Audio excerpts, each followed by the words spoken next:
Good morning, ladies and gentlemen. Uh, Greetings to all of y'all, man. Greetings to all of y'all. I hope all of y'all are well and good. I hope everybody's safe. I hope your families are also safe, man. I hope you also like keeping safe during these crazy times. And it's very hot outside, I must say. It's very hot outside, 30 degrees. Yeah, it's very hot outside. It's a very hot Monday. Very hot. But hey, we just gotta keep going, keep soldiering on in the heat. So before we get started, man, I would like to welcome you guys once again. Igama lami, uPhubesi Mphathi Yomhlaba. Welcome to Football is a Religion, man. If you're new to this channel, please don't forget to like, share, subscribe. Please also mention your own predictions, mention your own analysis, and please also invite your fellow peers, man, your friends, your associates, your family members. No more bamfes. Please just bring them along. Take them along as well, man. Let's grow this community together. Let's be part of this wonderful journey, man. Without further ado, like I said, there were 6 PSL games that took place. I guess I only got what 4 predictions wrong. Yeah, I knew when it comes to Dstv Premiership football, it's very unpredictable. You never know, because when you root for a certain team, those particular teams will always disappoint you at the very beginning. So, and that's exactly what I saw over the weekend. To be honest, it was not really a great weekend, weekend of football, man. Yes, there were goals scored, but it was not really exciting. If you watched all those games, there was not really much excitement, to say the least, And I guess, man, it's an issue we're gonna have to really address about the standard of South African football eventually, man. Because the standard is really dropping. It's way below par. So much lethargy, so much, there's lack of enthusiasm. I don't know if it's the players, maybe it's the coaches, maybe it's I guess you could also go to the fact and say maybe it's the management of the Premier Soccer League, but yeah, man, there's just so much, lethargy, man. Not much enthusiasm. But hey, the results are as follows, man. First game that took place between Orlando Pirates and Richards Bay. Obviously, Orlando Pirates traveling to KwaZulu-Natal-based outfit Richards Bay FC. That score resulting in a 0-0 draw, the goalless draw away from home at the King Zwelithini Stadium in Umlazi. Second game that took place was Amazulu took on Stellenbosch at the Moses Mabhida Stadium. That resulting in a 1-0 win for Stellenbosch. That was the prediction I got right. Thanks to Ivorian winger Aniset Ora. Aniset Ora. Yeah, this is a player who's very versatile. He's very dynamic. He's very skillful. He's very pacey. This is a player who was brought in to replace the brilliant Argentine, Junior Mendieta, as he departed to go join Mamelodi Sundowns. This was a player who was brought in for Junior Mendieta, and wow, what a great player. Only 23 years old. He has only made 2 caps for the Ivory Coast national team, and hopefully we will see him at the African Nations Cup, in his own homeland. But yeah, 23 years old, he scored the winner in that one. And then we also saw Royal AM getting their first victory in 5 games away to Cape Town Spurs at the DHL Stadium, thanks to goals by Khululekani Shezi, as well as Menzi Masuku getting the goals, and then Ashley Cupido pulling one back for Cape Town Spurs in the second half. And then on Sunday we saw 3 games take place as well. TS Galaxy emerging by 3-0 against Polokwane City. And then we also saw in the other one the Soweto Derby, in which I was present at the game. In the Soweto Derby, Kaizer Chiefs leaving it late to secure all maximum 3 points with a 1-0 victory over their rivals Morocco Swallows. As well as in the other game, we saw Golden Arrows take on Cape Town City at the Mpumalanga Stadium in Hammersdale. Obviously, the Citizens are emerging victorious, securing their 6th consecutive victory. It's their 6th consecutive victory, winning that one by a 0-0, thanks to an early goal by Khanyisa Maya, who is now the top goal scorer in the PSL with 7 league goals so far. So let's take a breakdown on the games. Let's start with the game between Richards Bay and Orlando Pirates. I must say, no. Yes, there were a lot of goal-scoring opportunities, to say the least, from both sides, especially in the first half, including even in the second half. But to be honest with you guys, it was a very poor game of football, to say the least. What a ball. It was a poor game of football. Orlando Pirates coming into this one, yes, we saw fresh off back-to-back victories. Also fresh off the derby victory, that gave them a lot of motivation. It was a confidence booster, right? So which meant that Orlando Pirates are currently like unbeaten in form. You understand that back-to-back victories against Sekhukhune and in the derby, you would expect that Pirates will continue with that momentum coming into this one and easily cruise past the Natal Rich Boys, but it wasn't meant to be. It was really a poor performance by them. Dismal performance also by the Natal Rich Boys. Although even in the first half, the Natal Rich Boys, Richards Bay United, Richards Bay FC, really did show intent of wanting to win the game. They really showed more hunger. They showed more, urgency. They showed more persistence. They really showed more. They were more threatening in front of goal. You saw with even their striker, Mbutuma. Mbutuma had a couple of chances in the first half. I think they were just lame. They were very lame chances, but you could tell that it just showed you the intensity of the game. It showed you how Richards Bay were more hungrier. They wanted to win the game.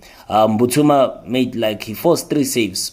Very easy saves for Melusi Buthelezi, despite the one that he spilled, which he considered a corner unnecessary.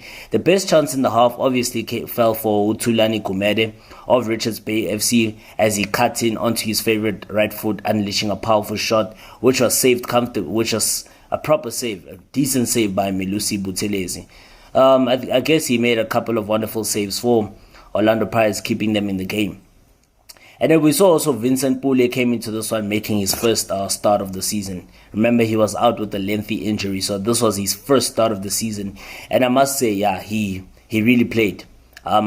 His performance was really good. To be honest, Vincent Pule really played very well in this game, as well as Katlego Mufokeng. I can't say the same about Mufokeng because Mufokeng, he was just really not in the game at all, giving away too much of the ball. Decision making was very poor. He was doing too much. You understand? Instead of, yes, you may dribble, you're allowed to dribble, but be more effective. Sometimes it's not necessary to dribble. Sometimes just cross the ball first time. Those are the simple decisions that some of these young players have to understand, that at the professional level, you need to understand when you are in an attacking area, decision making is very important. You have to be very quick in terms of your decision making. You understand?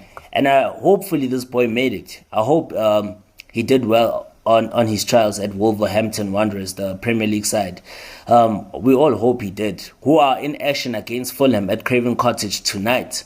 So yeah, with Katlego Mofokeng, he wasn't really in the game. He wasn't really at it, but he did have his moments. But I think more is expected from him, man. More is expected from him. But I guess you can't put a lot of pressure on Mofokeng because he's still young. You understand? He's still getting to adapt to the professional way of playing, especially when you're playing for a big club like Orlando Pirates. He's gonna have to really get used to with the fact that the fans are gonna expect him to deliver, and the pressure will mount on him. Plus now, you understand, he just got a trial at one of the biggest clubs in Premier League football, Wolverhampton Wanderers. I'm not saying that it's big, but I'm saying in terms of its history, it's got a rich history. That's Wolverhampton Wanderers, and they've been doing pretty decent so far this season. Remember, not so long ago, if you recall, Wolverhampton Wanderers did well. They even made it in European football for the first time in their history, playing in the Europa League. So they are a big club, in my opinion. So as well as Orlando Pirates had a couple of chances, Evidence Makgopa here and there, half chances, but even he was just not in the game at all. Dion Hotto was not effective enough. Yes, the combination plays were there, but the only problem is the final touches. The final touches. You understand? Just the final touches. That final touch is what's lacking, and that's what's costing Orlando Pirates so much. The final touch. I mean, they did have a lot of chances in the second half. They were much better. Both teams were much better. They went at it. We saw even with Tapelo Klogi's free kick. What a brilliant save from the Richards Bay goalkeeper. Wonderful save. To say the least, that was a brilliant save, man. Brilliant. And then you saw also with Pule. I mean, what a great player he is. That was his first start of the season, like I said. He had a very wonderful game. You understand? Saleng, as he came off the bench, no. I think it goes back to the fact that, you know, in Premier Soccer League football, there's always been this thing, this issue of players who are just one season wonders.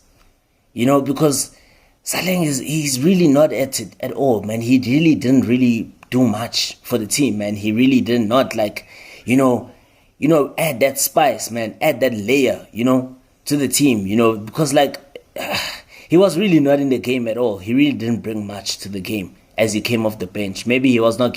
Maybe you could make an excuse and say, okay, he came on as a substitute, but I mean, for a player of his caliber, I mean, what he was able to achieve last season, you would think he would replicate it this season and continue and pick up from where he left off. You understand? I mean, is he also another statistic of what? Him just being a one-season wonder, like most players that we have seen in the Premier Soccer League, you know? Hopefully not, but, you know, he really needs to up his game. Otherwise, he will lose his place in this Orlando Pirates team. Because you already see with emerging stars like Katlego Mofokeng, you already see players like Patrick Masangwanye, the return of Vincent Pule, Lodge back into the lineup, and Komvudi, the brilliant Congolese. What a skillful player. Also, he didn't really affect the game that much coming off the bench. He really didn't affect the play that much. But yeah, it was good to also see Kennedy Rasmus. Luckily, that injury that he suffered in the derby was not serious, so it was good to also see him. And I mean, a draw for Pirates doesn't really do much for them because now they are back to 7th place. They stay in 7th. Richards Bay, that's a point. But it doesn't do much for either side because they still stay where they were coming into the game. Richards Bay still remain in 15th position with only like two wins this season, I meant to say. With only one win in the 2 wins in the league. 2 wins in the league so far. Against Morocco Swallows as well as fellow strugglers Cape Town Spurs. They've only won twice in the league. So it doesn't really do much for them, this draw. As well as Orlando Pirates. Orlando Pirates is a team that is supposed to be competing. Supposed to be challenging Mamelodi Sundowns for the title. They're not doing it. Let's head straight to Dobsonville. Amakosi taking on the Dube Birds. I'm sure Kaizer Chiefs were hoping to bounce back from the derby defeats. Yeah, and this was Kevin Johnson's 4th game in charge on an interim basis of the Glamour Boys. So the first half, I don't understand what was Morocco Swallows' game plan. Trying to play that kind of football, playing football from the back. I understand that Steve Kompela is a coach who just came from Sundowns and he learned a lot. You understand? So he's trying to bring that way, that Sundowns style of play, bring it into Morocco Swallows, but it's not going to work. Remember, you don't have those players. You understand? Morocco Swallows is not a ball-playing team. Maybe the only players that you have there is Andile Jali, but you must also understand the players that are surrounding Andile Jali, the likes of Phillips, the likes of Palani, and all those other players, the likes of Lindogo Shlemjali, etc. Those are not the type of players that, you know, are ball players. Those are not the type of players who play that kind of football. You understand? So you can't play that type of football, play football from the back, build up from the back. You're not Man City, you're not Sundowns. Swallows is not known for a ball-playing team. As well as Steve Kompela is not a player who we know, who, plays that kind of football. As well as the fact that you must also consider the fact that Steve Kompela is a guy who normally fancies defensive play. He says, no, let's score and then defend. Score, sit back, absorb pressure, and then we counter. We hit them on the counter, we score. That's the type of football that Steve Kompela plays. He doesn't play direct ball-playing football. So they were almost punished in the first half. I think Nkosi Philile Ngcobo should have done better with that chance. You understand? He was a bit too casual with that one. Very casual. He should have just chipped the ball over the goalkeeper, Daniel Akpe, former Kaizer Chiefs goalkeeper. Second half, we saw much better from Kaizer Chiefs. Pule Modi was more in the game. Christian Saile deservedly scoring the winning goal in the 81st minute, deservedly from Christian Saile, getting the man of the match. That is now his third league goal of the season, man. And that's his second goal against Morocco Swallows. Remember, he did score for Kaizer Chiefs against Morocco Swallows last season in that 3-2 defeat at the Peter Mokaba Stadium. And as well as we saw an improved performance from Kaizer Chiefs in the second half. We saw more chances being created. But they should have punished Swallows long time ago. They should have scored 3 or 4 goals or even 5 goals. You understand? And Swallows really need to be careful of the way they want to play. This kind of football that they're trying to play, building from the back, there are a lot of teams that are going to punish them in future. You understand? It's just unfortunate that Kaizer Chiefs were not able to punish them. But yeah, we did see a lot of chances from Kaizer Chiefs in the second half. We saw great play from Sbongise Mthethwa, great play from Yusuf Mart, winning possession, setting up the goal for Christian Saile, who calmly slotted the ball into the back of the net.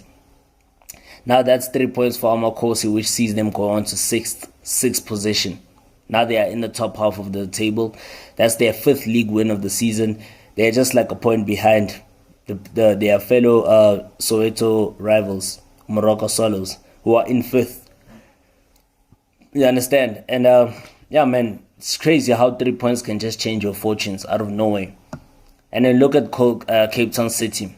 Now they're first place, but doesn't really matter. They're now top of the log, but it really doesn't matter because they've played 5 games more than Mamelodi Sundowns, runaway leaders. So it really does not make much of a difference. And congrats to Eric Tinkler and his men securing 6 consecutive victories. Congrats to Khanyisa Mayo getting his 7th league goal of the season. Others said it's an own goal, but the touch did come off Khanyisa Mayo, and we can only take it from there. Hope you enjoyed this video, and please also don't forget to like, share, subscribe, and share, man. We'll be in touch pretty soon, man. Cheers.